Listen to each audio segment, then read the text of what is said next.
জজ সাহেব, জজ সাহেব। এখন খেয়াল করতে হবে এই জজ সাহেব দিয়ে আমরা কি জজ একজনকে বুঝি, সাহেব আরেকজনকে বুঝি? প্রশ্নটা কিন্তু অনেকবার পরীক্ষা আসছে। দেখো আমরা 35তম বিসিএস স্থানীয় সরকার প্রকৌশলে এলজিডিতে পরীক্ষা আসছে, এবং কাম কম্পিউটার আসছে, বাংলাদেশ পল্লী বিদ্যুৎ বোর্ডে আসছে, এবং আরো অনেকগুলো সরকারি চাকরি বেসরকারি পরীক্ষায় আসছে। তাহলে জজ সাহেব এটা কোন সমাস? আমাকে মনে রাখতে হবে জজ সাহেব, এখানে দুইটা পদ আছে, দুইটা পদ আছে, জজ একটা, সাহেব একটা।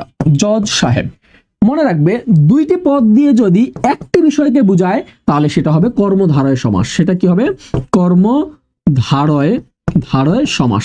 আর যদি এই দুটি পদ দিয়ে যদি দুটি বিষয়কে বোঝায় তাহলে সেটা হবে দ্বন্দ্ব সমাস। সেটা কি হবে? দ্বন্দ্ব সমাস। একই সাথে আমি যদি বলি, আমি মনে করেন বললাম যে লাউ কুমড়া, আমি বললাম লাউ কুমড়া, তাহলে লাউ একটা জিনিস, কুমড়া একটা জিনিস, এখানে দুইটা পদ দিয়ে দুইটা বিষয়কে বোঝাচ্ছে, তার মানে এটা হবে দ্বন্দ্ব সমাস।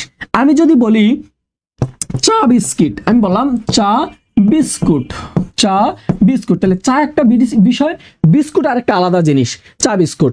আমি যদি বলি মাসি পিসি, তাহলে মাসি একজন ব্যক্তি, পিসি একজন ব্যক্তি। আমি যদি বলি কাগজপত্র, আমি বললাম কাগজপত্র, তাহলে কাগজ একটা জিনিস, পত্র একটা জিনিস। তাহলে এই যে বিষয়টা আমি বললাম, দুইটা বিষয় দিয়ে যদি দুইটা পূর্বপদ এবং পরপদ, দুইটা পদ দিয়ে যদি দুটি বিষয়কে বোঝায় তাহলে সেটা হবে দ্বন্দ্ব সমাস।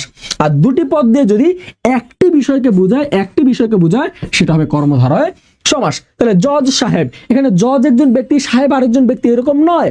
জজ সাহেব দিয়ে একজন ব্যক্তিকে বোঝায়, যিনি জজ তিনি সাহেব। তাহলে জজ সাহেব দিয়ে একজন ব্যক্তিকে বোঝায়, তাহলে এটা কি হবে? কি কর্মধারয় সমাস। আমি যদি বলি যে চাঁদ মুখ দিয়ে চাঁদ একটা বিষয়, মুখ আর একটা বিষয়, এমন বোঝায় না, চাঁদ আর মুখ একটা বিষয়কে বোঝায়, তাহলে এটা হবে কর্মধারয় সমাস। আমি যদি বলি খোকন সোনা, আমি বললাম খোকন সোনা, তাহলে খোকন সোনা দিয়ে কি বোঝায়? খোকন একটা জিনিস, স্বর্ণ আর একটা জিনিস, না, কখনোই না, একটা বিষয়কে বোঝায়, তার মানে এটাও হবে কর্মধারয় সমাস। আমি যদি বলি যে মনে করেন আমি বললাম কি বলে বাহুলতা, আমি বললাম বাহুলতা,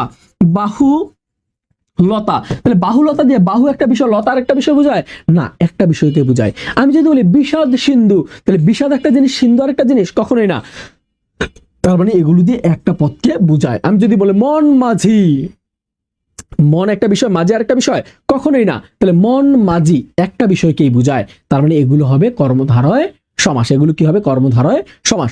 সবসময় মাথায় রাখবে দুইটা বিষয় দিয়ে যদি একটা বিষয়কে বোঝায়